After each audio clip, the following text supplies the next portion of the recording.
Xo'p, ana endi videoni ikkinchi qismini oladigan bo'lsak, bu videoda nimalarni ko'rib chiqamiz? Avvalo shu haqida gaplashib olamiz. Xo'p, videoda birinchi ProQuest'dan 4 ta dissertatsiya yuklashni o'rganamiz. Keyin Science Direct'dan artikel yuklashdi. Undan tashqari uni Mendeleyga tashab turib, Mendeley platformasidan Word formatimizga tashlashni o'rganamiz. Undan tashqari Elicit va APA style'larni o'rganamiz. Keyin o'sha boya birinchi videoda aytgandek gel classification code, ORCID number va researchgate.com da qanaqa qilib akkaunt ochishni va kod olishni o'rganamiz. Xo'p, ana endi umumiy ma'lumotlarni bilib olgan bo'lsak, birinchi biz qiladigan ishimiz Google Chrome ga kirib olish bo'ladi. Kirganimizdan keyin birinchi navbatda ProQuest deb qidiramiz. Bizda birinchi chiqqan saytga kirib olamiz. Bu saytdan birinchi navbatda avval registratsiya qilib olish kerak va lekin registratsiya qilmasdan ham foydalansa bo'ladi bemalol. Bu saytdan asosan maqola va dissertatsiyalar yuklab olish uchun foydalaniladi. Hozir biz o'sha Economy of Spain ni ko'rib chiqamiz avval birinchi navbatda. Economy of Spain ko'radigan bo'lsak, buyruqni beramiz. Ma'lumotlarni chiqaradi. Anchagina, masalan, rezultatlar juda ko'p, 108,000 ya'ni deyarli 2000 ta anaqa dissertatsiyalarni yoki ma'lumotlarni chiqardi. Xohlaganimizcha va xohlaganimizni yuklab olishimiz mumkin. O'sha bemalol bitta ssilkasiga bosamiz va сохранить как PDF tugmasini masalan bitta bosish orqali bemalol yuklab olamiz. Xohlasak uni ssilkasini yuklab olishimiz mumkin. Telegram orqali foydalanamiz deydigan bo'lsak.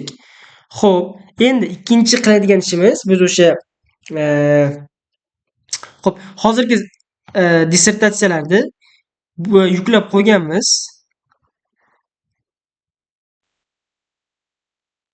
O'sha hozir ProQuest'dan olingan dissertatsiyalarni Word interpretatsiyaga ham bemalol tashab ketsak bo'ladi. Keyinchalik ko'rishimiz uchun xohlasak uni ssilkasini tashab ketsak ham bo'ladi. Bizda tayyor qilib olingan, ya'ni agroekologik iqtisodiyotini yoki iqtisodiy ko'rsatkichlari Ispaniyani haqidagi ma'lumotlar olib tayyor qilib qo'yilgan. Xo'p, keyingi qiladigan ishimiz bu o'sha Science Direct saytidan ro'yxatdan o'tish va qanaqa qilib maqolalar yuklab olishni o'rganamiz. Science Direct deb birinchi Google Chrome dan qidirib olamiz va birinchi chiqqan saytga kirib olamiz. Xo'p, birinchi navbatda o'sha registratsiya qilish kerak. Registratsiya qilish uchun bizda official email adres kerak bo'ladi. Biz TSUni email adresidan foydalanganmiz. Mana bu my account bo'limidan yoki sign in bo'limidan bemalol registratsiya qilib olsak bo'ladi. Xo'p, ma'lumot qidirish uchun mana bu find articles with these terms degan bo'limga yozishimiz kerak.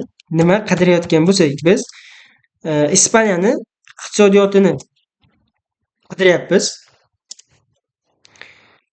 Shuning uchun ham Economy of Spain deb qidiramiz. Bizda minglab, 10 minglab, 100 minglab ma'lumotlarni, maqolalar chiqarib beradi. Lekin bularning hammasi ham biz hammasiga ham access qila olmasligimiz mumkin. Ya'ni hammasi ham tekin bo'lmaydi. Shuning uchun ham Open Access, Open Archive degan bo'limni access type tanlab qo'yamiz.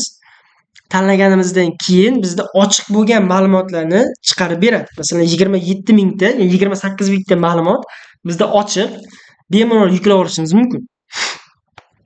Mana bu masalan view PDF tugmasini bitta bosamiz. Shu tugmani bosish orqali biz bemalol masalan shu chiqdi bizda mana shu artikel. Masalan bizga yoqdi. Chekkadagi yuklab olish tugmasini bitta bosamiz va bemalol mana bu saqlanib qilib yuklab olsak bo'ladi. Masalan pastrog'iga tushamiz, o'zimiz xohlaganimiz, o'zimizga yoqqanini o'sha view PDF qilib olib o'sha artikelga kiramiz, ozgina o'qib chiqamiz, yoqsa bemalol yuklab olishimiz mumkin. Xo'p. Mana masalan Latin America Journal with Central Banking mana shu saytdan olingan bo'lsa kerak. Shundan bemalol yuklab olishimiz mumkin. Endi yuklangan ma'lumotni qanaqa qilib Mendeley platformasiga joylab, uni Word formatiga o'tkazishni o'rganamiz. Bizda bor, mana asosan berilgan ispan iqtisodiyotga oid maqolalar. Xo'p, uni umumiy birinchi navbatda qanaqa qilib Mendeley platformasiga yuklashni o'rganamiz. Mendeley desktop birinchi navbatda biz o'rnata olishimiz kerak va registratsiya qilib olishimiz kerak. Bu yerda maqolalar juda ham ko'p.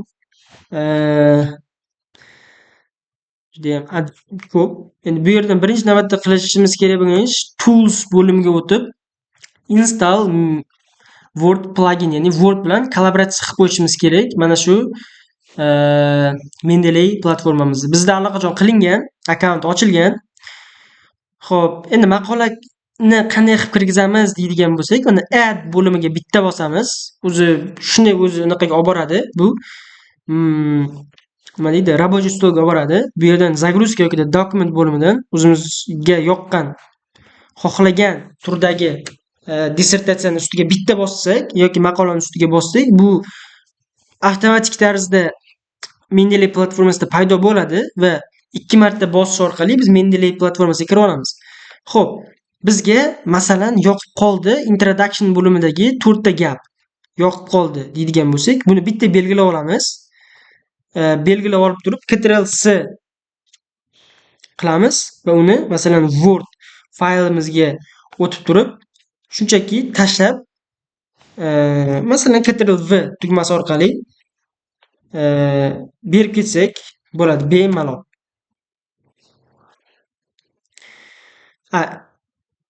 Qolganlari ham xuddi shunday. Masalan, yana My Library bo'limiga o'tib turib, xohlagan turdagi maqolamiz ustiga bosib turib, o'zimizga yoqqan 4 ta 5 ta gapni belgilab olib, o'sha Word formatimizga tashlab ketsak bo'ladi. References, o'sha reference, ya'ni kim tomonidan yozilganligi, qachon va qayerda yozilganligini bilishimiz uchun biz birinchi navbatda o'sha referensni qayerdan olamiz deydigan bo'lsak, birinchi tepasiga chiqib olamiz. O'sha berilgan dissertatsiyamizni ozgina pastroqqa tushsak, bizda mana author, ya'ni kim yozganligi bor. Kim yozgan? Nahla Samargandi masalan. Mana shu kishi yozgan. 2022-yil 10-aprelda qabul qilingan. 2022-yil 25-apreldan boshlab bu onlayn tarzda sotuv amalga oshirilgan, ya'ni bemalol o'sha kundan boshlab biz yuklab olishimiz mumkin bo'lgan. Emaillarigacha yoki kim yozganligigacha bizda beriladi. Mana shu yerda Rossiya Ural Federal University, ya'ni Rossiya davlatidagi olim bu dissertatsiyani yoqlagan yoki bu maqolani yozgan. Hamma maqolada bizda xuddi shunaqa qilib berilgan bo'ladi. Salgina pastroqqa tushsak, introduction'ni pastda bizda kim yozganligi, email adresigacha, qayerda va qachon yozilganligigacha bizda ma'lumotlar hammasi bor. Kopировать вставить qilib Word formatimizga bemalol tashlab ketsak bo'ladi. Reference qismimizga tashlab ketsak bo'ladi. Xo'sh, ana endi biz keyin nima ko'rib chiqamiz deydigan bo'lsak, birinchi mana Word formatimizni eng boshida bizda Elicit programmasi bor edi. Ya'ni Elicitdan olingan narsa aytdim birinchi videoning birinchi qismida. Qanaqa qilib Elicitdan ma'lumot olishni o'rgataman deb. Hozir o'rganamiz o'sha Elicitdan qanaqa qilib ma'lumot olishni. Google Chrome'dan Elicit deb yozamiz va qidiramiz. Bizda birinchi chiqqan saytga kira olamiz. Birinchi navbatda bu yerda o'sha akkaunt ochish kerak. Tayyor akkaunt ochilgan, shuning uchun ham bemalol o'zimizga xohlagan turdagi maqolani bu yerga buyrug'ini beramiz yoki xohlagan turdagi buyrug'ni bersak, o'shanga doir maqola chiqarib beradi bizda. Akkaunt ochish qiyin emas, bemalol xohlagan turdagi email adresi bilan akkaunt ochish mumkin. Bizga Economy of Spain, ya'ni Ispaniya iqtisodiyoti kerak. O'shaning uchun ham iqtisodiyotga doir bo'lgan maqolalarni qidirishda davom etamiz. Xo'sh, bu yerda internet ozgina qotayotganligi uchun mana chiqdi. Umumiy hamma ma'lumot chiqdi. Endi buni Word formatga qanaqa qilib tashlaymiz deydigan bo'lsak, mana economy degan joydan bitta boshlab turib oxirigacha kopировать qilib kopirovat qilib turib Word formatimizga shunchaki o'shani vstavit qilib yuboramiz. Va vstavit qilgan narsamiz bizda jadval asosida chiqib keladi. Tayyor qilingan, ya'ni paper varaqlarini abstract summaries, ya'ni umumiy xulosasini va xulosalarini desak bo'ladi. Xulosalar berilgan hammasi.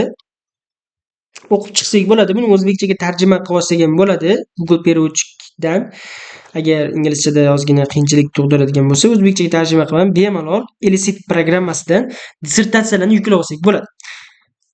O'sha bitta bosamiz, ustiga kiramiz. Bu yerda umumiy summaries deb berilgan. Xohlasak yuklab olamiz, xohlasak o'qib, tushunib chiqib ketaveramiz. Xo'p, ana endi nimani ko'rib chiqamiz deydigan bo'lsak, endi gel classification kodlarini qanday olishni ko'rib chiqamiz. Gel classification kodlar. Gel classification kodni bitta yozamiz. Bizda Chrome'da chiqarib beradi. Birinchi chiqqan saytga kirib olamiz. Bu sayt orqali asosan bizda yo'nalishimiz jahon iqtisodiyoti va xalqaro iqtisodiy munosabatlar bo'lgani uchun jahon iqtisodiyotiga doir bo'lgan umumiy kategoriyadan biz ma'lumot olishimiz kerak bo'ladi. Bu yerda ko'rinib turibdiki, F kategoriyada International Economics, ya'ni xalqaro iqtisodiyot bo'limi bor. Va mana shu bo'limdan biz o'zimizga kerakli bo'lgan ma'lumotni olamiz. Masalan, F1, F2, F3 yoki F4. Mana shu oladigan narsamiz bizda gel classification kodlar bo'ladi. Ya'ni masalan F3 bizda International Finance, ya'ni xalqaro moliya tizimi. Yoki F4 Macroeconomic Aspects of International Trade and Finance. Masalan, makroekonomik qismi, xalqaro moliyaning makroekonomik qismi haqidagi ma'lumotlar bizda berilgan. Bemalol olsak bo'ladi. Yoki keyinchalik mana shu sayt orqali bizda yo'nalishimizga doir bo'lgan maqolalarni mana shu saytdan qidirib topsak bo'ladi. Ozgina pastroqqa tushsak, masalan G bo'limida Financial Economics, ya'ni finansiy iqtisodiyot bor. Bu yerdan bemalol masalan J2, J3, J4 larni olsak bo'ladi. Endi umumiy qilib aytganda gel classification kod nima deydigan bo'lsak, mana shu J1, J2, J3 lar bizda gel kodlar hisoblanadi. Sodda qilib tushuntirganda mana shu narsa, ya'ni masalan E qismiga makroekonomik iqtisodiyotga o'tadigan bo'lsak, masalan E2, E3, E4 hammasi bizda gel classification kodlar hisoblanadi. Xo'p, ana endi keyingi qiladigan ishimiz bizda ORCID number olish. Qanaqa qilib ORCID number olishni o'rganish bo'ladi. Biz ORCID number deb Google Chrome'ga yoza olamiz. Birinchi chiqqan saytga kirib olamiz. Birinchi bizda qiladigan ishimiz har doimgidek register bo'ladi. Register qilish kerak. Sign in register bo'ladi. Bu yerda register now masalan birga bu videoda birga bunaqa qilamiz, olamiz. ORCID numberni qanaqa olishni o'rganamiz shu video orqali. Bitta yozamiz. Masalan emailimizni yozib olamiz, ismimizni yozib olamiz, next step qilamiz va keyingi yana bunaqalarga chiqqan buyruqlarga access beramiz, ya'ni yes bosib ketaveramiz. O'sha bosganimizdan keyin oxirida bizda shunchaki ORCID number chiqarib beradi. 16 talik raqam hisoblanadi ORCID number. Unaqa qiyin bo'lmaydi olish. Register qilganimizdan keyin avtomatik tarzda ORCID numberimiz bizda chiqib keladi. Xo'p, ana endi keyingi qiladigan ishimiz bizda o'sha researchgate.com dan akkaunt ochish.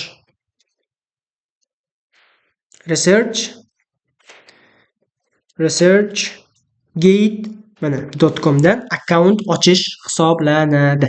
Xo'p, bu akkaunt bu nima deydigan bo'lsak, masalan bu akkaunt bizda do'stimning masalan nomiga ochilgan ekan. Bemalol xohlagan tarzda ochib ketilsa bo'ladi.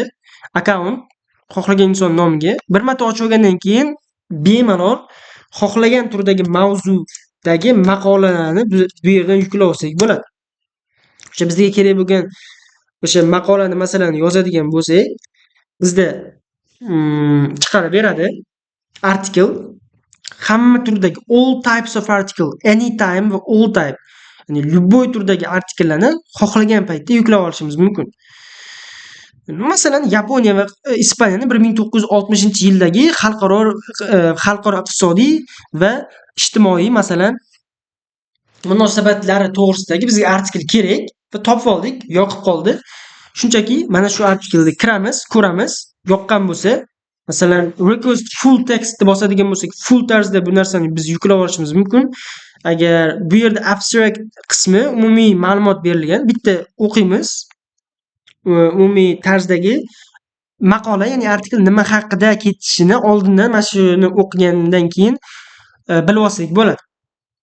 Xohlasak bitta chiqamizda, keyingi pastroqqa tushamiz, xohlaganimizni o'qib chiqamiz. Ispaniya va masalan iqtisodiy international economy masalan xalqaro iqtisodiyot deydigan bo'lsak, bitta ko'ramiz, o'qiymiz, yoqdimi download qilib olamiz. Download qilish orqali o'sha mo'y dokument my computerga yuklab olamiz.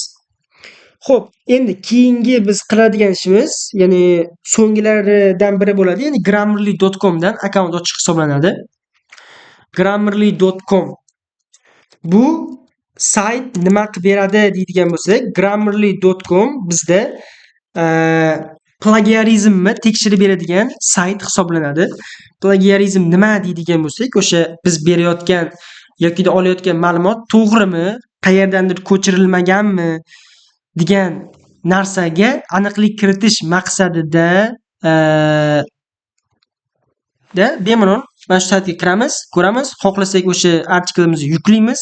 Yuklaganimizdan keyin bizga bu grammarly.com bu o'g'irlanganmi yo'qmi yoki qayerdandir ko'chirilganmi yo'qmi bizga aniqlab beradi. Va lekin asosan o'sha hozir ko'rib chiqqan saytlarimiz ResearchGate'dan yoki Science Direct'dan olingan ma'lumotlar hech qayerdan o'g'irlanmagan bo'ladi. Hech qayerdan shunchaki copyright qilib olingan bo'lmaydi.